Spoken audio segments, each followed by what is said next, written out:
Here today, watching all the brothers and sisters divided on the sunnah he gave. He be screaming out to the ummah of this world, saying you're to blame. Assalamu alaikum wa rahmatullahi wa barakatuh. Welcome to Contemporary Islamic Issues and Concepts on Huda TV. I'm your host, Arqum Rashid.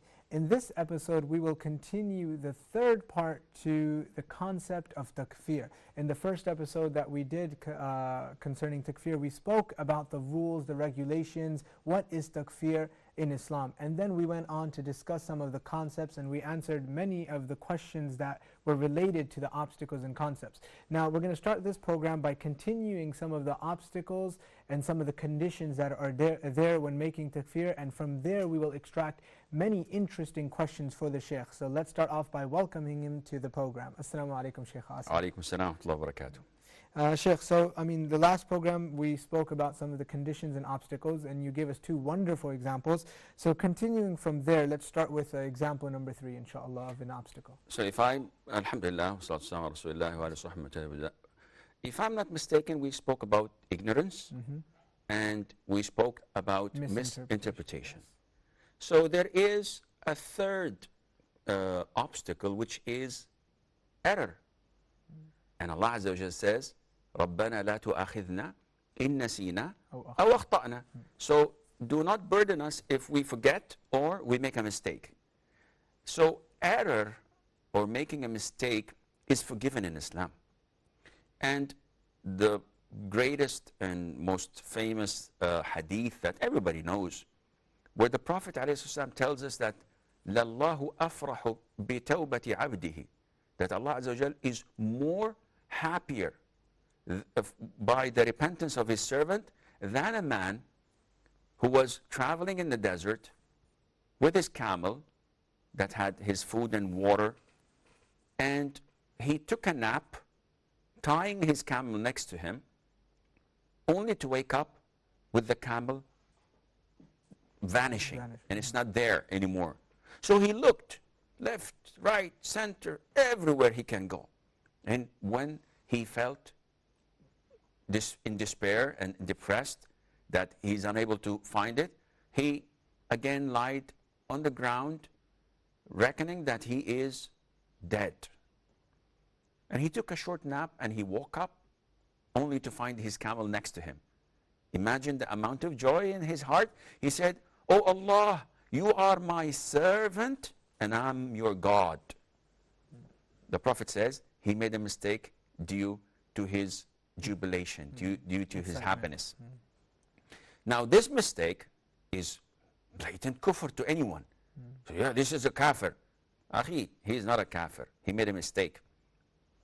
And the mistake was in the words, not in his intention. So if you look at these hadiths, and they're authentic, they're in the Sahih, and compare apple to apple, you know the biggest mistake that these people are doing when they give takfir without applying these conditions and fulfilling that the obstacles do not exist. Whenever someone makes a mistake, it's a mistake. Allah Azza wa Jal holds him accountable only if it was done intentionally and not by mistake. So this type, which is error or mistake, is an obstacle that prevents us from giving takfir to people. And this happens a lot with people in communicating. Someone may say something that is wrong, and this is due to his ignorance. So like saying, "Ya akhi, this thing is not haram." But he doesn't know if he doesn't know. So this is an obstacle. Or he misinterprets it.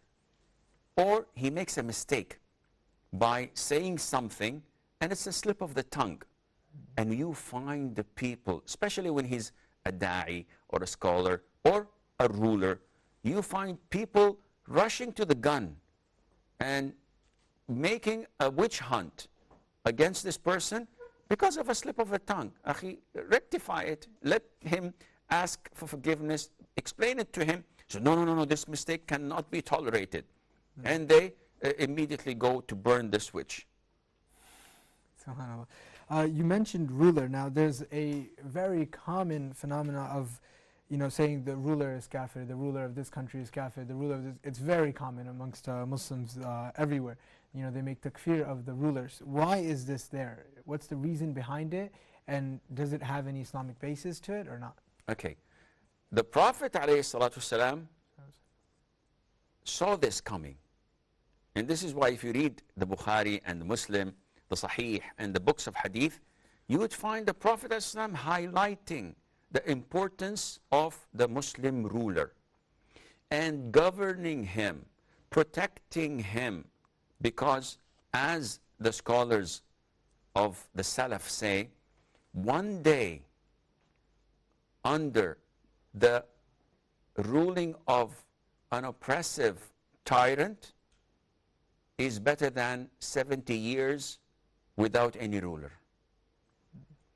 And this is very deep to think about it, because if you look at what they call the Arab Spring, people rebelled. They want democracy, they want fairness, and this is their right. You can't ask people to live under oppression and not talk. They require freedom. They require equality and fairness. But there are ways of attaining this other than that. So what happened? They rebelled against their rulers.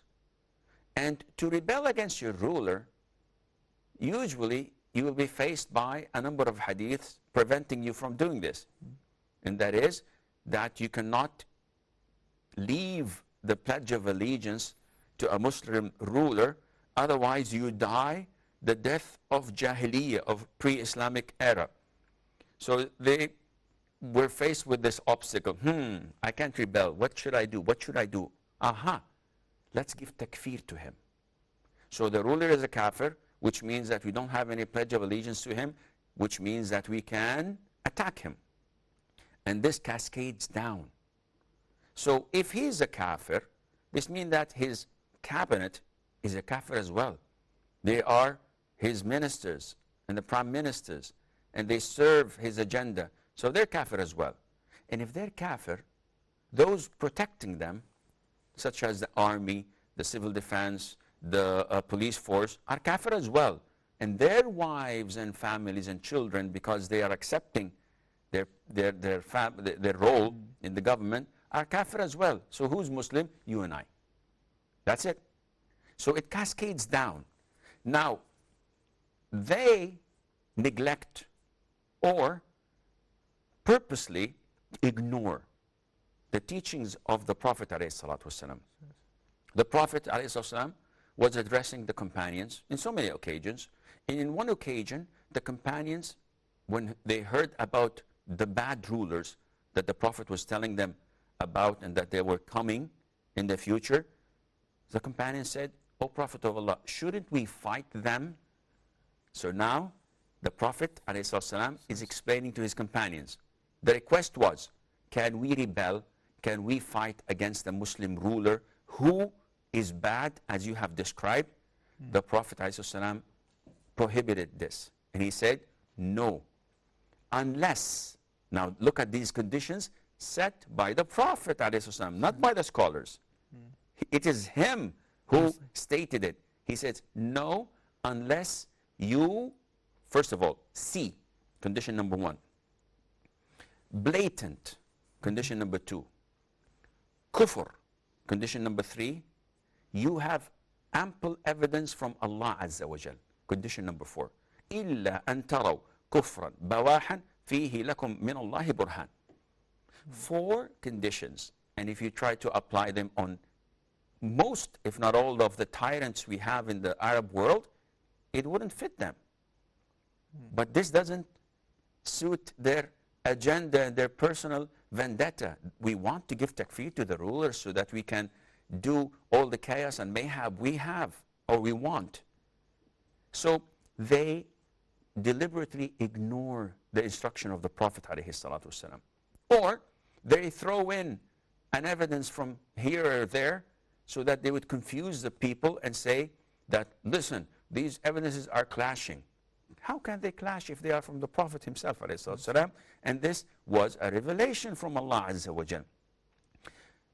If you want to dissect the hadith and analyze it, you would see that, first of all, to give takfir to the ruler, you have to see. Most of us, if not all, did not see. We heard a person saying that a friend of his saw or heard something else. Akhi, this is not permissible. You have to see it and feel it and be a witness so that you're excused at the sight of Allah. It has to be blatant. Thirdly, kufr. So if it is not blatant, black and white, the guy is prostrating to Buddha. He's a kafir. This is blatant. It's crystal clear. But if he does something that is not kufr, for example, he says, riba is haram. Akhi, but you have these banks dealing in riba and interest. He said, no, this is not riba. My grand mufti or my grand scholar told me that riba is giving money and taking money and this sort of extortion and oppressing the poor. What we're doing is with companies and with nations and with banks. So he told me that this is not riba. So this is not blatant because he has misinterpretation. Kufr, meaning that if he says, yes, we deal in riba, we have bars and we sell intoxicants and we have brothels and prostitutions, but they're all haram. I admit. Yet they're sinful. So you cannot rebel. He's sinful. He is one of the worst servants of Allah. I agree with you. I'm not defending him. But this does not allow you to do an act of rebellion because he's still a Muslim ruler. Fourthly, you have ample proof from Allah that this is kufr. So it's not what a scholar said is kufr. You have ample proof from the Quran and the Sunnah that whoever does this is a kafir.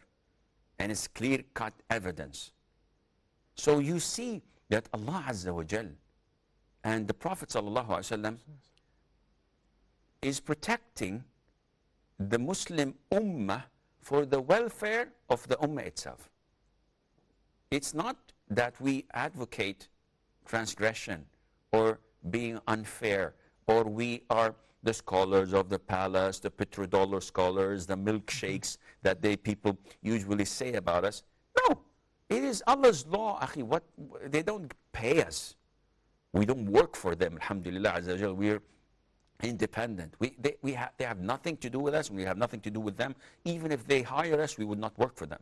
Because it's always fine to be independent and be able to express Islam and give it to people without any agendas. This is the ruling of Allah Azza wa Jal. It's not yours or mine to say. So this third obstacle, which is mistake and error, can also apply for the ruler. Why did he do this? It's a mistake. He was misinformed. The scholars that he have told him wrongly, they're sinful, but he's not. This is not blatant kufr. It's similar to what we mentioned in the last episode, the person who doesn't know. He's ignorant or misinformed. The ruler himself falls under one of these categories. Or by mistake. He did a mistake. Of course, there's a fourth condition. We're going to get into the fourth condition. Before that, we're going to go for a short break. Dear viewers, so far we've gone over 3 of the conditions and 3 of the obstacles as well. We're going to go into the fourth condition, but before that, we're going to go for a short break, so stay tuned.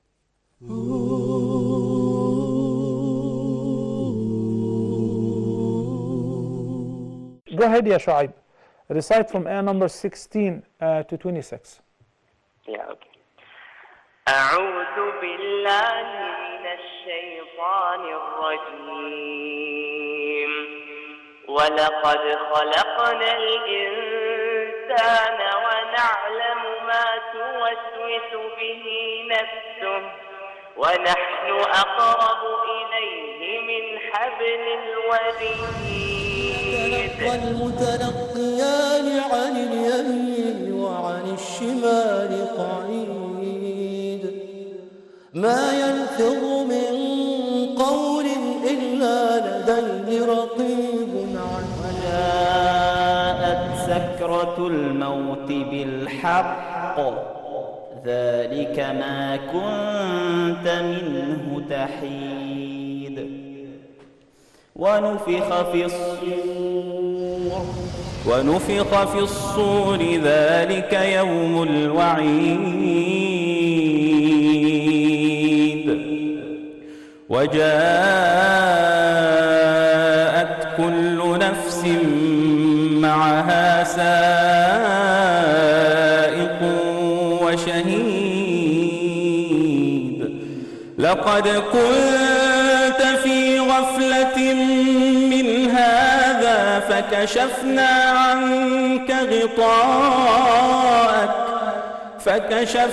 عنك غطاءك فبصرك اليوم حديد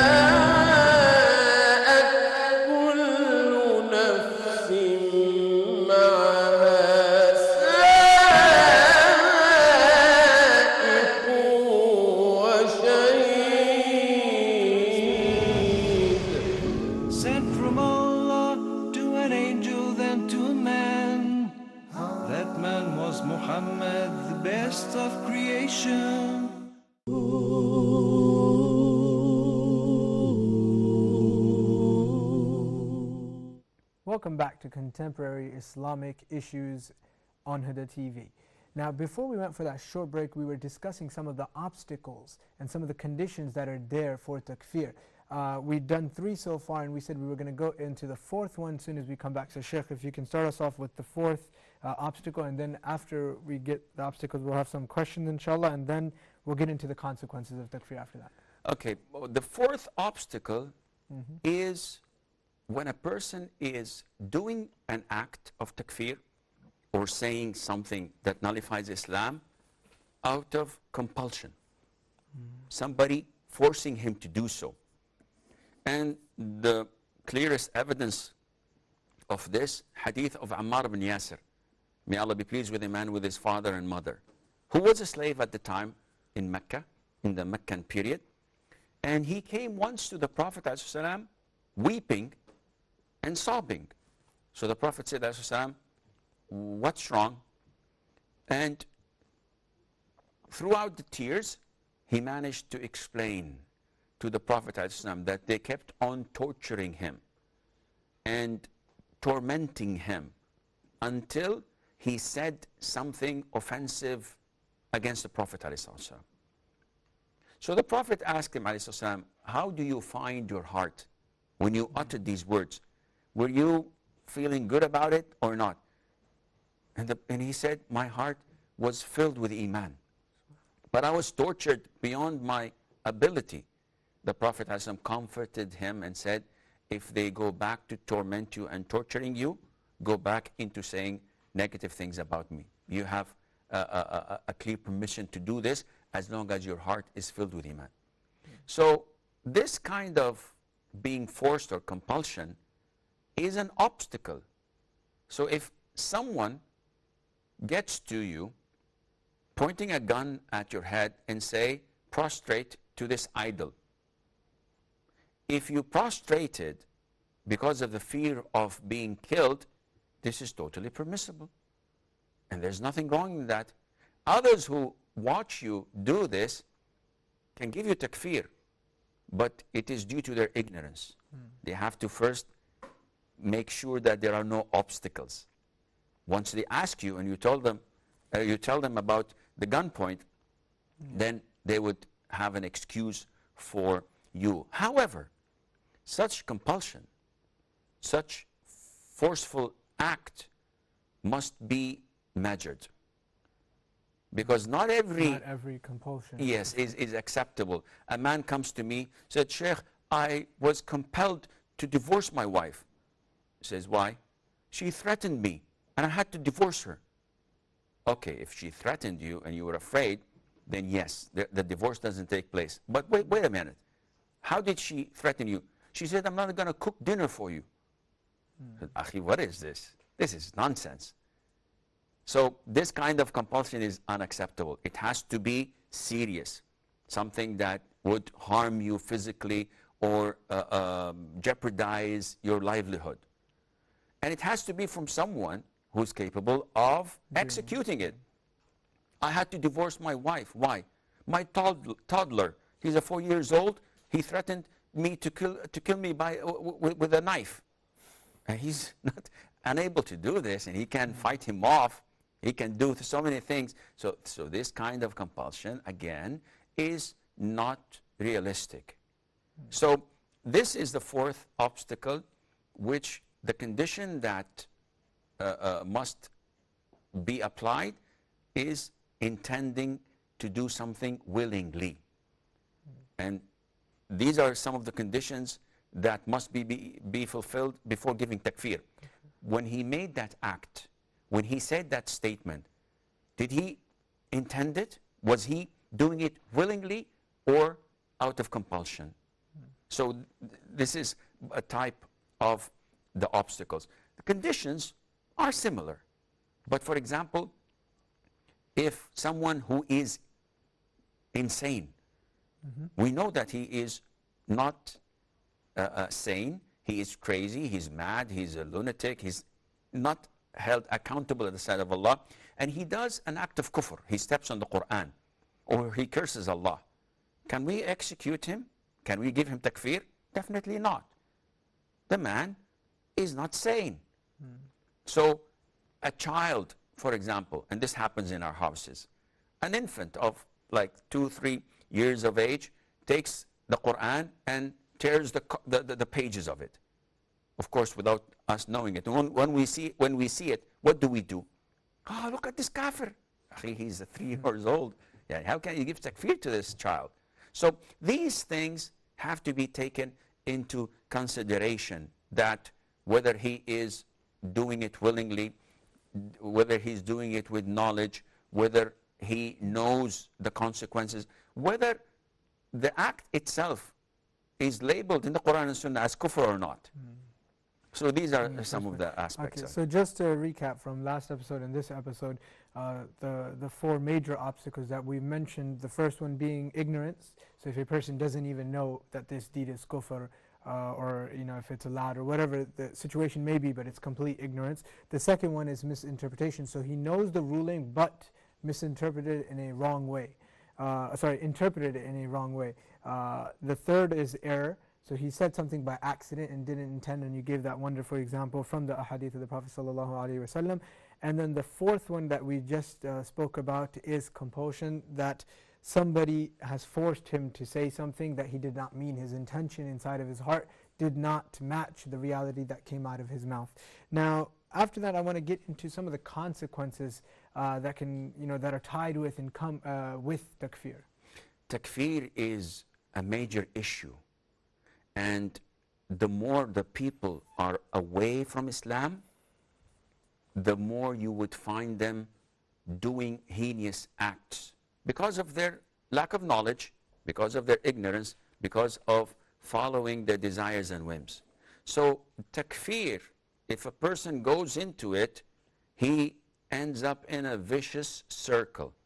And this vicious circle affects not only him on personal aspects, but the whole ummah.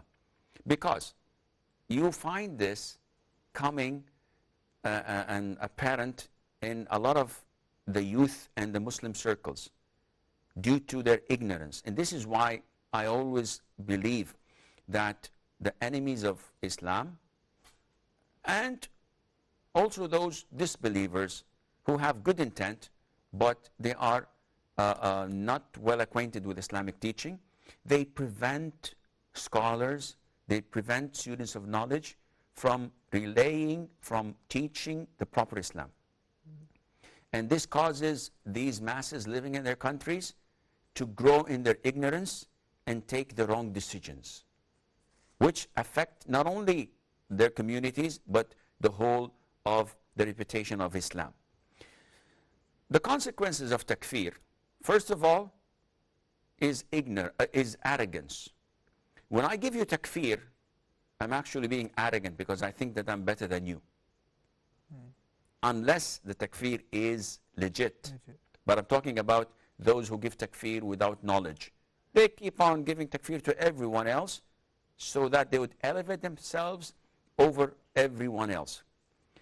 Among the consequences of takfir is repelling people against Islam.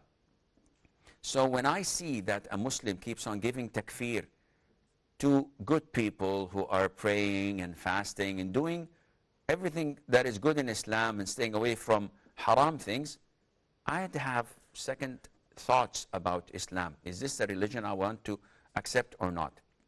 The third and most dangerous aspect is that a person who gives takfir takes the ruling of Allah Azza wa Jal and puts it in a wrong place. So why is it a vicious circle? Because a person ends up in bloodshed, in chaos, in having disorder in the Muslim country or Muslim community, which affects Islam, affects the Muslims, and affects the whole world. Okay, so for example, you would, obviously there's always going to be people who do takfir of everybody, and like you mentioned, some of the consequences that are there.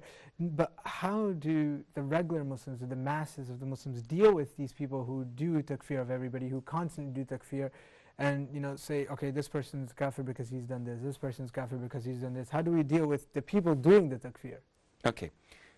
The first thing is you have to debate with them and call them to Islam. This happened with Abdullah ibn Abbas, may Allah be pleased with him. When a group of al-Khawarij, mounting to approximately like 8,000 or more individuals, went against Ali ibn Abi Talib, the fourth caliph, and said, Ali is kafir. Imagine that. One of the 10 heavenly bound, the brother, the cousin of the Prophet ﷺ, his son-in-law, being who he is, with his knowledge and his ranking in Islam, these deviant cult comes and say he's a kafir. So he wanted to fight them off. He's a Muslim ruler.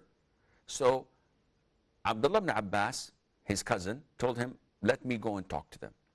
So he took his suit and went to speak with them, and he debated with them, and they debated with him.